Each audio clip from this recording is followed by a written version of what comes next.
I am the host, Tyler. And in this podcast, what we do is we take a property and we say, hey, would we reboot it? Would we remake it? Would we do a sequel, a prequel, or a requel? What would we do with the property? And we pitch the movie idea.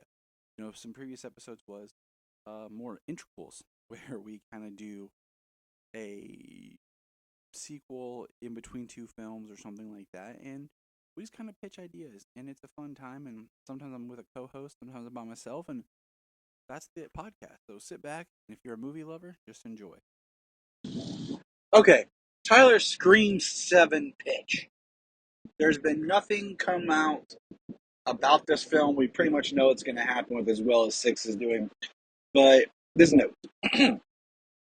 Opening kill. We start off differently. We start off with opening of a passionate lovemaking scene between Sam and Danny.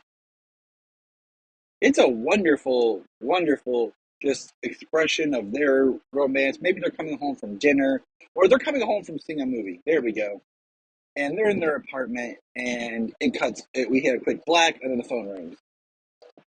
Sam wakes up to the phone ringing, and she wakes up. She turns over. She's in the Ghostface costume, and Danny has been brutally stabbed to death. Boom, Scream 7. The next scene is Tara getting the call about her sister being arrested, and of course Kirby comes back because she's with the FBI, and Kirby's now like the official agent if anyone has to deal with Ghostface killers. So Kirby's back in the fold. Her being positioned as the FBI agent is great because it gives great reason for her to be there. So the next scene is there's a Ghostface attack. Kirby chases him. This is just highlighted beats. She gets the shot off, takes Ghostface down, pulls the mask, and it's just some random dude that we have not yet seen. And he tries to escape and gets hit by a bus.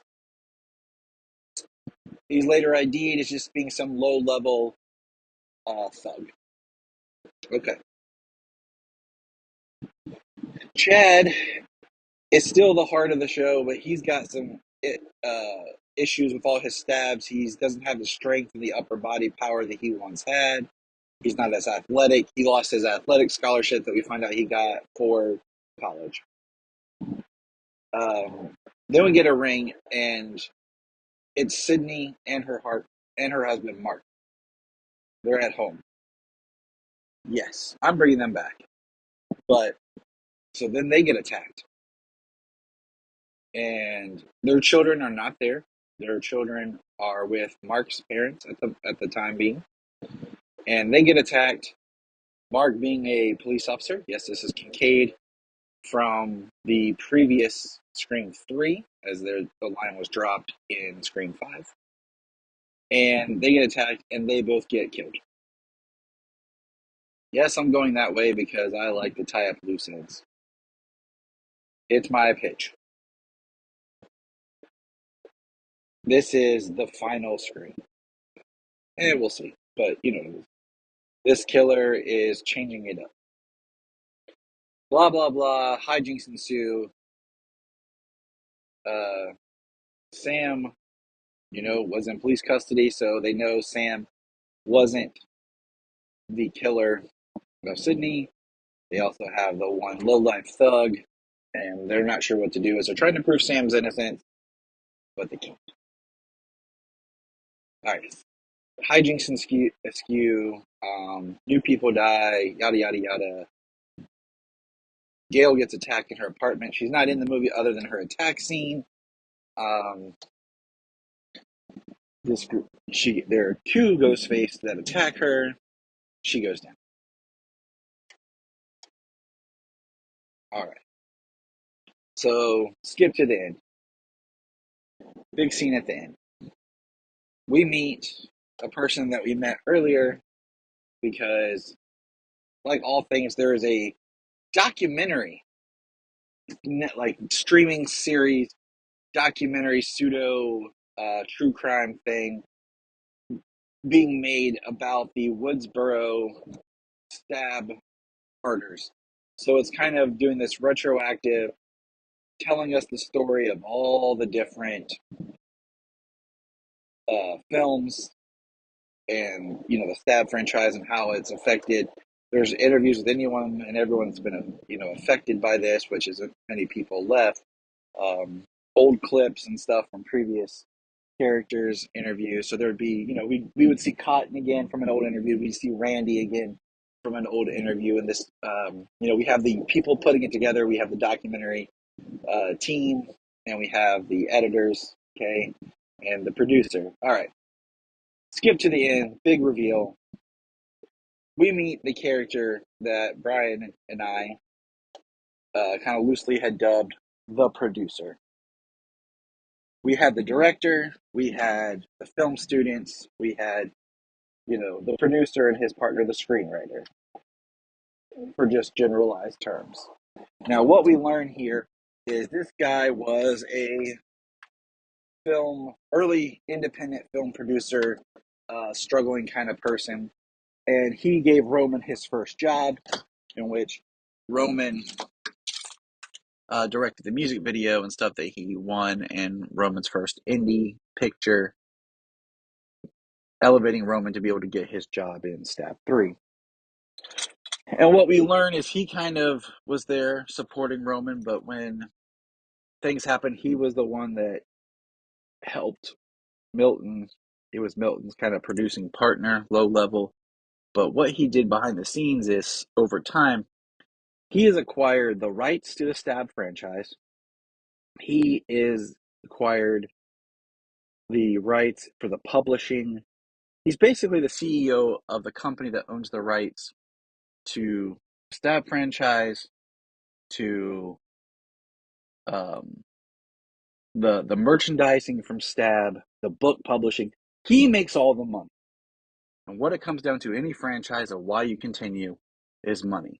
So basically, he's paid street level thugs and orchestrated to go and to do these killings, and kill people, just to stir up controversy, so that he can continue to make money, because anything and everything is all about making money now. So the end is basically, for the biggest twist, is everyone dies. Sam goes to jail. She gets convicted and she is locked up, but everyone else dies. Tara doesn't make it. And Ghostface, the last Ghostface, we see one Ghostface that's there, stabs the producer, and then drops his mask, but we never see, and walks away. And that's how it ends. So as the rules were stated in Scream 6, that we're now part of a franchise. It's not a remake, a reboot, a requel. It's just an ongoing franchise. And what is the Scream franchise? The image of Ghostface the Killer and the voice. And they're proving that, we didn't need Sidney. This didn't have Dewey. We're now following these new characters. Like them or not, they're still connected to the original. But slowly that line begins to fade, and we realize it's more about the mystery of the killer and the commentary on the film industry and horror films, and more of the predicament, more of that image. I can't even think right now. So yeah, my pitch might be bleak or all that sucks, but the idea is, does it play into the idea of just a franchise where we're no longer really caring about the characters? All we're following is, quote unquote, the killer. And while other slasher-based franchises did this, Scream has always been different and exceptional, but Ghostface is always a different person. So that right there can open up to different types of tropes and takes on film and sequels and reboots and franchise making. In today's culture where everything's a franchise, no story is made to end. The idea of a trilogy is loose and far between. We, at the time of this recording, we are approaching Guardians of the Galaxy Volume 3, which is supposed to be the end. So that would give us a Guardians trilogy. Even the Tom Holland Spider-Man trilogy films are still tied into other films and his story and the potential of a fourth. We saw Thor return with a fourth film. So in the Marvel machine, franchising is just franchising. Marvel is the franchise, and it continues. The Conjuring is probably the most successful recent interconnected film universe for horror. And you have the 3 Conjuring films proper. Annabelle 3, which is a blend of the Conjuring and of the Annabelle franchise. Annabelle in its own franchise, where they made a movie, then a prequel to that. The Nun, which spawned out of Conjuring 2 and tried to do its own, and it's upon its sequel coming this fall. And then the backdoored, loosely based film, The Curse of La Llorona, that was made, that had just enough of a Conjuring universe feel and style to it that they backdoored a quick scene and a couple lines of dialogue to make it connect into the world. And what does that say for Scream? I don't know. I'm a stickler on story continuity. I'm a stickler on wanting things to make sense and fit together. And I know people are like, oh, the whole, is Stu still alive? I think at this point, if you did, it would be nothing more than, like I've been saying all the time, Star Wars. This new Scream series, it's been nothing more than Star Wars ripoffs. You know, Scream 5 was basically The Force Awakens, trying to remix the original, killing of Han Solo / Dewey. Scream 6, you know, was going to be The Force Awakens. Or, The Last Jedi, sorry. Is going to be either make the franchise or break the franchise. And in this sense, it looked like it made the franchise. The killing of Gale would have been much like the killing of Luke Skywalker. I've said that Kirby is the Lando to the series. You know, an original character that you kind of forgot about that kind of comes in. But if you were to bring Stu back and say Scream 7, you're basically resurrecting Palpatine. But what good would that be? Like, what has Stu been doing for 20, almost 30 years?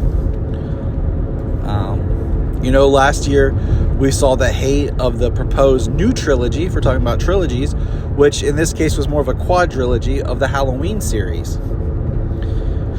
You had Halloween, the original, then tied to Halloween 2018, or Halloween H40, and then you had Halloween Kills, and then Halloween Ends. Halloween 18 and Halloween Kills are a great little double feature, and if Halloween Ends had just been this very hour and a half drama of Laurie hunting Michael for the last hours of Halloween, and really made a solid trilogy where you could watch it all as one giant night, would have been amazing. But no, they took it to a weird conclusion, to a weird story that felt like a reboot, requel, just mess of whatever you want to say about that. It didn't feel like a satisfying conclusion to a trilogy.